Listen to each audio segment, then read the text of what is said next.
நடந்து முடிந்த சட்டமன்றத்தினுடைய பொது தேர்தலில் எங்களுடைய கழகத்தினுடைய தலைவர் மாண்புமிகு தளபதியுடைய நல்லாசியோடு கோவை தெற்கு தொகுதியினுடைய சட்டமன்ற வேட்பாளராக அறிவிக்கப்பட்டு மக்களுடைய ஆதரவோடு உதயசூரியன் சின்னத்திற்கு வாக்களித்து சட்டமன்ற உறுப்பினராக பொறுப்பேற்று தெற்கு தொகுதி மக்களுக்கு நன்றி தெரிவிக்கின்ற நிகழ்ச்சியை நாங்கள் தொடர்ந்து செய்து வருகின்றோம். நாளை நன்றி தெரிவிக்கின்ற நிகழ்ச்சி நிறைவு பெற இருக்கின்றன.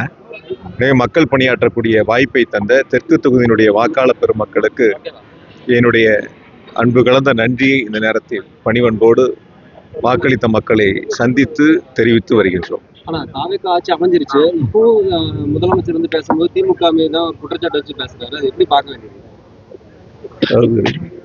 திரையில வசனங்கள் பேசலாம், திரைத்துறையில வசனங்கள் பேசலாம், திரைப்படங்கள்ல வசனங்கள் பேசலாம். ஒரு அரசு பொறுப்பேற்று முதலமைச்சராக பொறுப்பேற்ற காலத்திற்குள் என்ன அவசர தேவைகள் இருக்கிறது, அவசிய தேவைகள் இருக்கிறது என்பதை உணர்ந்து செய்ய வேண்டியது அந்த அரசனுடைய கடமை. எங்களுடைய கழக தலைவர் 2021ஆம் ஆண்டு ஆட்சி பொறுப்பேற்கின்ற பொழுது கொரோனா காலம் மிக மோசமான ஒரு சூழலில் இருந்த அந்த நிலையில் வெற்றி பெற்றவுடன் அரசு பொறுப்பேற்பதற்கு முன்பாகவே அரசு அதிகாரிகளை அழைத்து அரசு எடுக்க வேண்டிய நடவடிக்கைகளை அவர்களோடு கலந்து ஆலோசித்து பல்வேறு சீரிய நடவடிக்கைகள் எடுத்ததன் மூலமாக அன்று தமிழ்நாட்டு மக்கள் காப்பாற்றப்பட்டார்கள். இன்று அரசு பொறுப்பேற்றிருக்கக்கூடிய அரசு தொடர்ந்து திராவிட முன்னேற்ற கழகத்தின் மீது குற்றச்சாட்டுக்களை வைப்பதில் மட்டுமே குறியாக இருக்கின்றார்களே தவிர மக்களுக்கு சொன்ன வாக்குறுதிகளை நிறைவேற்றுவதில் கவனம் செலுத்தவில்லை.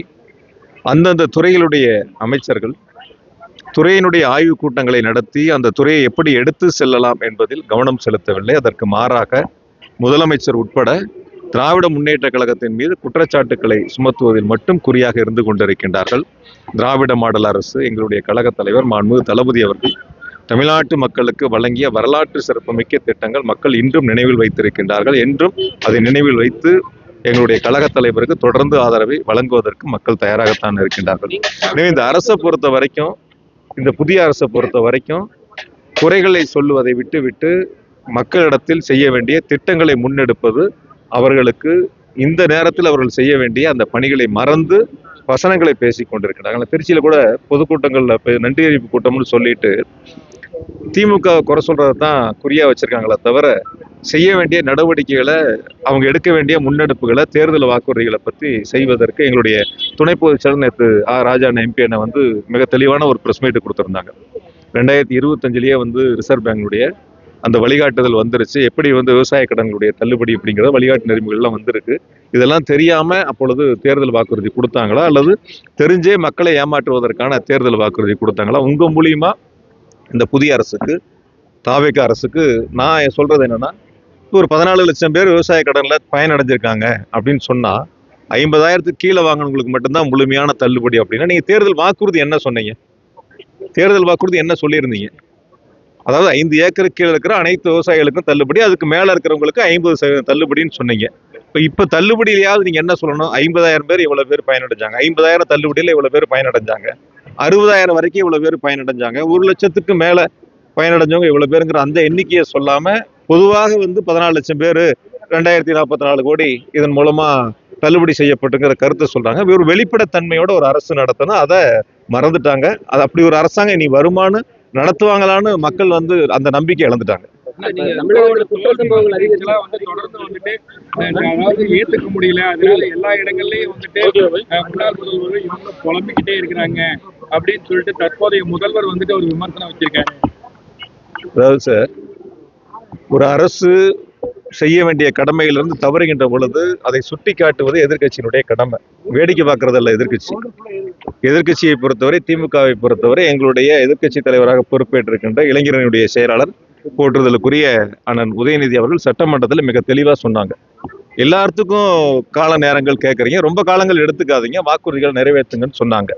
ஒரு அரசு செய்ய தவறிய அந்த கடமைகளை சுட்டி காட்டுவதுதான் எதிர்கட்சியினுடைய கடமை. அதைத்தான் எதிர்கட்சி நாங்கள் செஞ்சுட்டு இருக்கோம். அதுக்காக அதை வேடிக்கை பார்க்க முடியாது. அதனால அவங்க என்ன தவறுகள் செஞ்சாலும் சுட்டி காட்டுவது எங்களுடைய கடமை. நிச்சயமா அதை சரி செய்வதற்கான அந்த சுட்டி காட்டுவது எங்களுடைய கடமை செய்வோம். நீங்க வந்து கோவை மாவட்ட அமைச்சர் பொறுப்பு அமைச்சர் இருந்திருக்கீங்க. இப்ப வந்து 2 அமைச்சர்கள் இருக்கும்பொழுது யாரோ ஒருத்தர் நீங்க கோவை மாவட்ட அமைச்சரா வந்து இருந்திருக்கீங்க, பொறுப்பு அமைச்சர். இந்த டைம் வந்து 2 அமைச்சர் கோவைக்கு இருந்திருக்காங்க. ஸோ எந்தெந்த விஷயத்தெல்லாம் முன்னாடியே எடுத்தா வந்து கோவை மாவட்ட மக்களுக்கு மிகவும் பயனுள்ளதா இருக்கும் நீங்க? இல்ல அவங்க என்ன திட்டங்கள் முதல்ல எடுக்கிறாங்கன்னு பார்ப்போம், என்ன கொள்கையில் இருக்காங்கன்னு பார்ப்போம். நான் உங்ககிட்ட முன்னாடியே கேட்டேன், நான் மாற்றங்கள்னு சொல்லி ஒரு மக்கள்கிட்ட ஏமாத்தி ஒரு ஓட்டை வாங்கி ஒரு வெற்று கவர்ச்சியில இந்த மக்கள்கிட்ட ஏமாத்தி ஓட்டு வாங்கியிருக்காங்க. அவங்களுடைய கொள்கை என்ன, மாற்றம்னா என்னன்னு சொல்லுங்க. நான் உங்ககிட்ட கேட்டேன், அந்த மாற்றம்னா என்ன? கல்வியில மாற்றமா?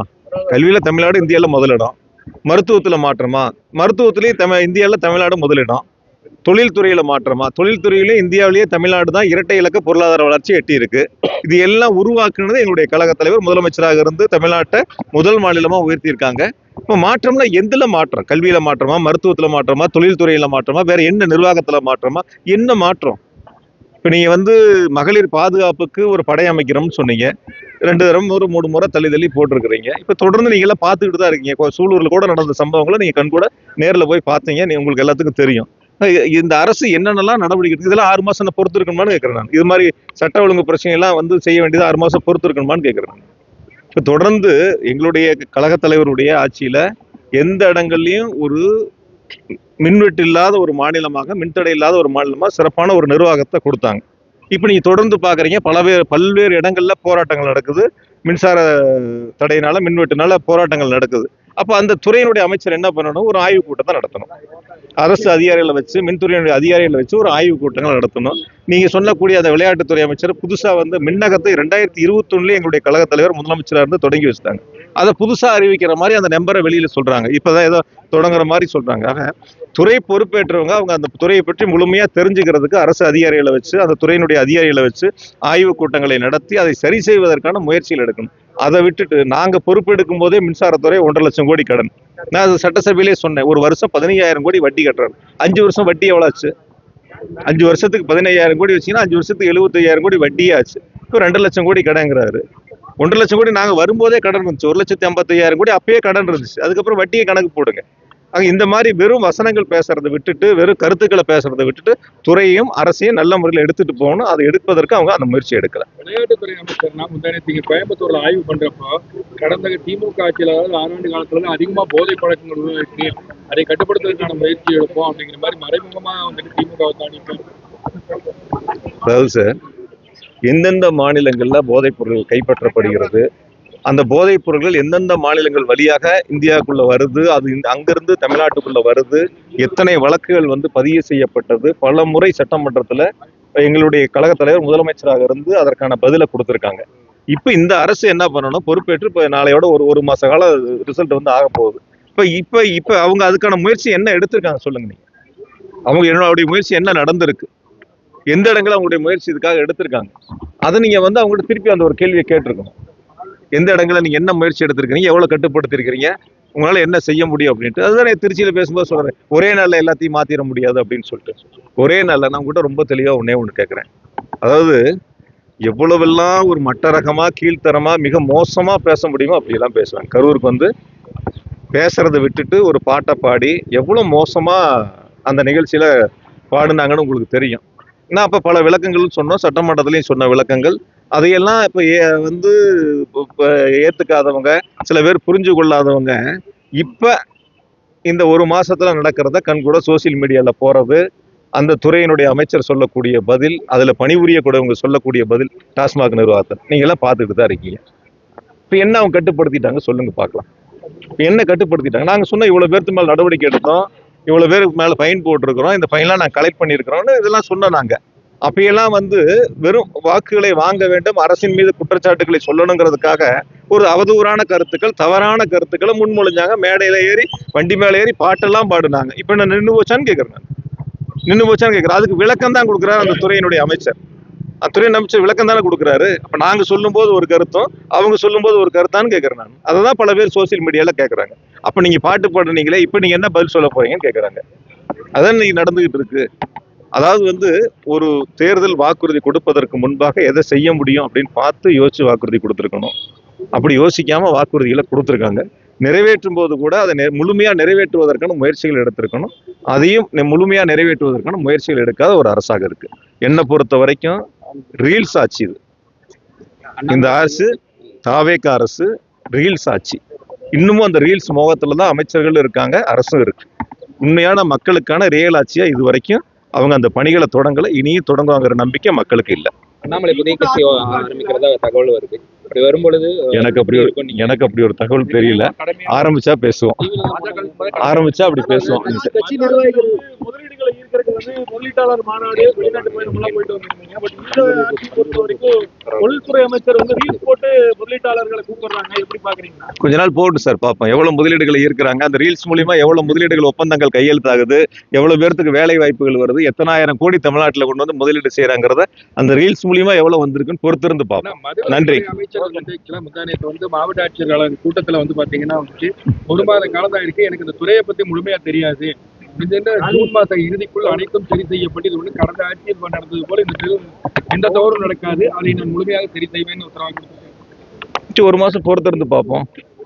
இப்போ போயிட்டு இருக்கிற பதிலுக்கெல்லாம் 1 மாசம் பொறுத்திருந்து பார்ப்போம். அதான் அதுல பணிபுரியக்கூடிய தொழிலாளர்கள் கொடுத்தாங்கல்ல, அவங்க கூடிய விளக்கங்களை கொடுத்தாங்கல்ல, அதுக்கெல்லாம் என்ன சொல்ல போறாங்க இவங்கன்னு கேட்கறாங்க. 1 மாசத்துக்குள்ள அந்த தொழிலாளர்கள் கொடுத்த அந்த பதிலுக்கெல்லாம் இவங்க சரி பண்ணிடுவாங்களான்னு கேட்கறேன். பொறுத்திருந்து பார்ப்போம். ஓகே.